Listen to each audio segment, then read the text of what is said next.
Don't go crazy over there. That's enough. I'm not made of money.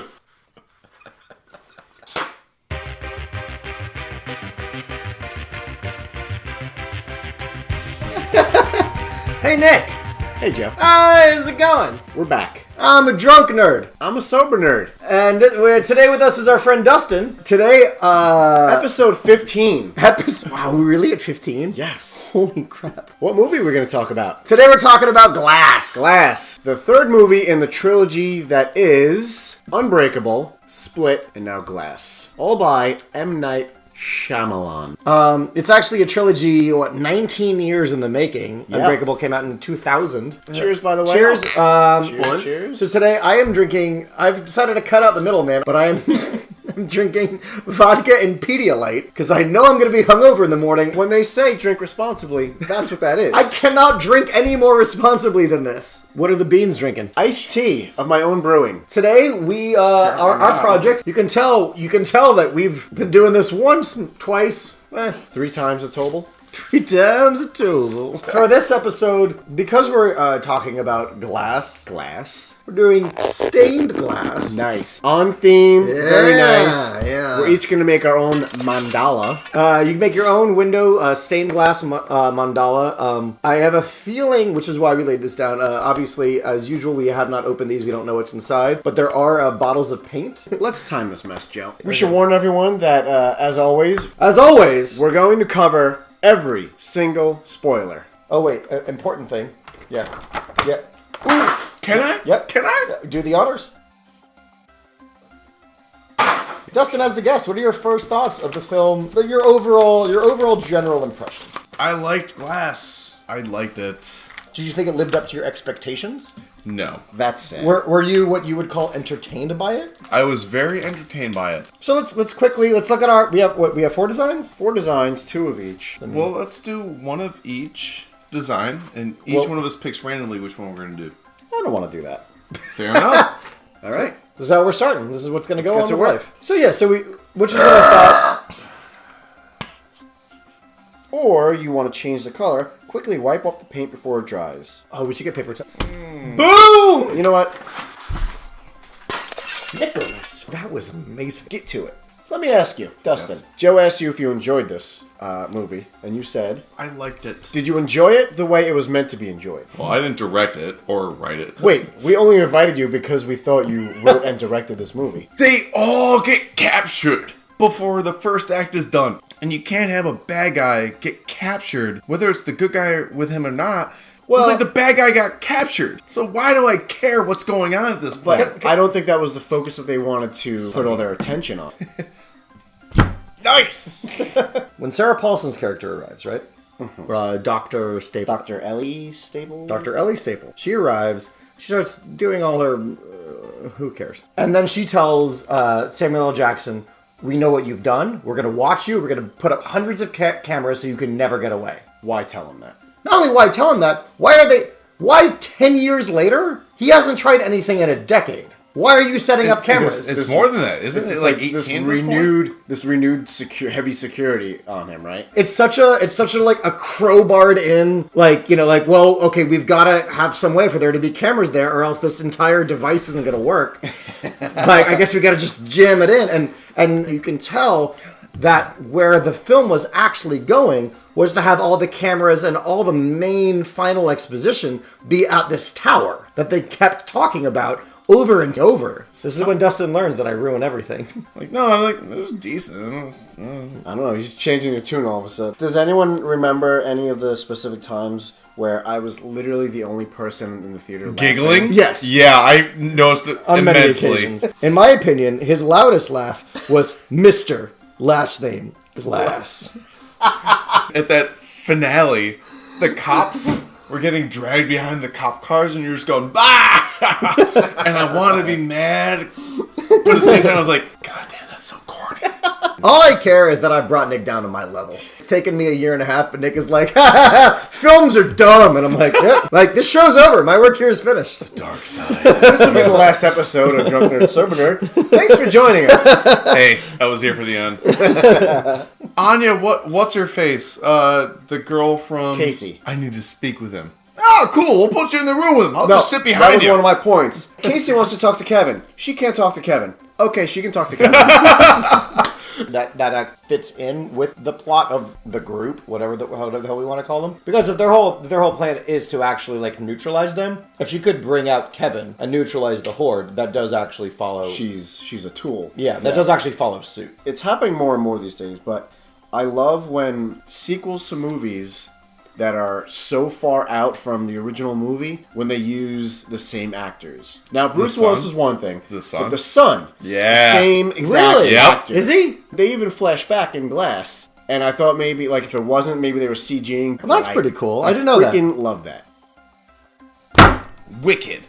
I already messed everything up. Yeah, baby, I win! So Dr. Ellie Stapler, whatever her name is, says, and I quote, "I have 3 days to cure you guys." Just the fact that somebody gave her 3 days and said, fix these mental issues, that's not how mental issues work at all. So you have 23 personalities. I have 3 days to make you not have 23. Like, Exactly. No, it was absurd. Entirely absurd. I laughed out loud, directly in the face of the movie. Anya Taylor-Joy, for the record, amazing actress, phenomenal. I can't wait till she has her breakout role and becomes famous. Remember when she was in the comic book store and she bought a comic book? Why was she in the comic book store buying the comic? Did that have anything to do with anything? I think she was trying to learn more about Kevin Wendell Crumb. She doesn't know the entire comic book thread that was started by Samuel L. Jackson. Samuel L. Jackson began the world is based on comic books. It's a coincidence. Without Could Samuel L. be. Jackson's Could be. tutelage, she doesn't understand that. Kevin Wendell Crumb wasn't like, I'm like this because of comics. She has no fucking reason to be in a comic book store. Maybe she was looking for the new Spider-Man. Who are you? James McAvoy is amazing. Good in Split, great in Glass. Oscar nomination? I mean, Literally? Yeah. You like Kevin now? He was frightening when he needed to be. He was caring when he needed to be as Patricia. He was funny when he was Hedwig. those scenes where the light's flashing and he changes instantaneously from character to character, that is phenomenal. Maybe this is just your power beer drinking personality coming out. This is my superpower. What was I complaining about? Just life. Yeah. Horrible aging makeup on Elijah's mother. Burn victim? I mean, she looked ridiculous. Not to laugh at burn victims, but she just looked horrible. No. We'd like to state right now in this episode, laughing at burn victims is okay. I'm gonna get back to coloring. I think this is my fundamental problem with the film.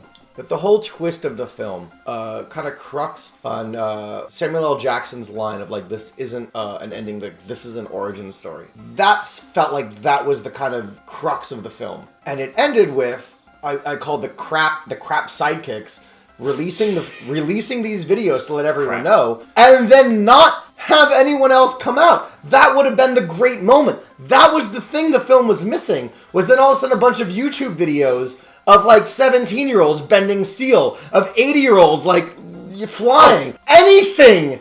God, I wanted that. Again, they were trying to just really hang a lantern on like, this is a beginning. And it wasn't a beginning. It began nothing. And that, which to me is the downfall of the film. If they included it, though, At the beginning of the next film. Yeah. Right? But that's the beginning of the next film. Right. They're saying this is a beginning. It's an origin story. This is an origin story. It's not an origin story because nothing fucking originated. Give me a new origin. Give me a new character. Give me something to create. And if you're not going to give me that, then shut the fuck up. And it kept going and had 3 more fucking Lord of the Rings endings. Mandalas are from Theravada Buddhism, but the whole idea behind creating mandalas is you normally create them with sand, and as soon as you finish creating them, you dust them over. And the whole idea is, that's the whole idea of Nothing is permanent. of Buddhist impermanence. We're laughing in the face of that by doing it in paint that's going to dry and stay forever. It takes 1,000 years to biodegrade. Yeah. No, Take that, Buddhism. Yeah. Don't give him that. Only please. one. I smell like beer. My back hurts. Sarah Paulson, I felt as acting, was very too life or death. Every single sentence she had in the film, she was very life or death. Everything was gaspy. Everything was like, Samuel L. Jackson You're here because you've done... Like, everything about her was just so over the top. Who put the caps back on? Who put the cap on the cap, shubap? Probably me. I remember watching the trailer, and they're like, people can have all these split personalities that can change your biology. And I remember being like, I've actually studied psychology. I've studied abnormal psychology, like, in NYU. Like, I know what this does, and this isn't how split psychology works. You're educated. I'm glad you said it. I've actually read a lot about quantum physics. I love how I can't win. I'm either a drunken idiot and y'all hate me, or I'm a smart guy and y'all hate me. Hey, I know things. This guy's dumb. Like, I lose either way. So I can't do this anymore. I just realized something. I think this was supposed to come off. No, it doesn't matter. It stays on. You take it off when everything's dry. Yeah. This is the plastic that's... Wait, No, don't stop. That stays on there. No, yeah, see, It's like, a cling. It's a plastic cling. cling. So, like, the other side is what goes on the window, and you're painting the back side. Oh! Got you guys! So, I have a lot of fixing to do. I mean, flip or I'm not. I'm actually almost You done. gotta see the mess you're making, right? Thanos! Ah! Calm down, right? Take it down a notch.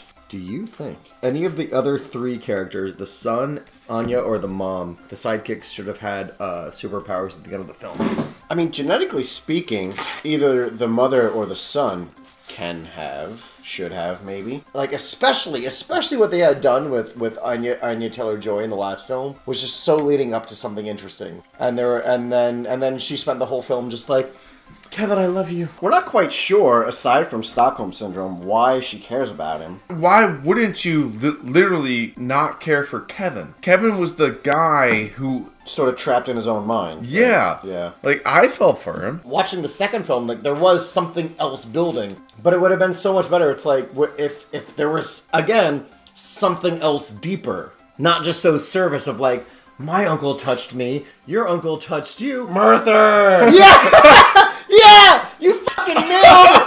Nailed it! Murther! That was it! Nick, thank you. Anytime. Oh, my cheeks. If it had come out a couple years... I'm saying, like, Splitting Glass came out, like... If it was 2000, 2002, and 2003, I think we'd all buy into it. Are you done? I think I am. Only because I have blank space, but... Oh, wait. Rephrase that? Blank what? Blank space? Yeah, that's not how you said it. Blank faith? Yeah, there it is. I can't believe how many freaking things I have to fill in here. Give me your empty cans. Okay. Yo, cons, give them to me. Just for the record, you said you weren't going to go through an 18-pack. This is 18. Oh my god. This is 18. 1.7 gallons. Dustin is almost at 1.7 gallons of Bud Light. My man! Alright, Joe. I'm done. Yeah, mine's the neatest. Well, from one side. No, trust me. Oh, come on. You didn't do such a shabby job. I kind of like it. There's a lot going on in there. Oh, you guys. Joe, what do you give this movie? I'll give it a solid 5.5, maybe a 6. Let's say 6. I'll give it a 6 out of 10. And now, before we get to your arbitrary scoring, I want a Dustin scoring, 7 out of 10. I like everything. except for all the things I said. No, I mean, movie-wise. I'm like, you can't take the bad guy and capture him for the most of the movie. And that's what they did. So... That's your negative? Yeah. That's so weird. Okay. And now, the creme de la creme is Nick's most arbitrary, nothing out of nothing. For the most part, I enjoyed the movie. The moment we've all been waiting for. There were some things, as we talked about, that were just like, what? Didn't make sense. So I will give this 17 shards of glass out of 24 personalities. But 17 shards of glass out of 24 personalities. That's actually a pretty high Nicholas score. I mean, you don't necessarily know how the numbers corroborate with each other. It might be really bad to have that many shards of glass with so many personalities. What is a shard of glass worth? We don't know. Nobody knows. I don't even know. I'm the one giving the score. And that's the kind of quality that you've come to expect Yep. from Drunk Nerd, Sober Nerd. Huge thank you to Dustin for joining us. Thank you so much. Thank you for you guys. I would say you were. I would say you were probably our first super fan, right? Yeah. So thank you for joining us. We're happy to have you. Like, comment, subscribe, and ding the bell so you're notified every time we post new content. Mazel tov.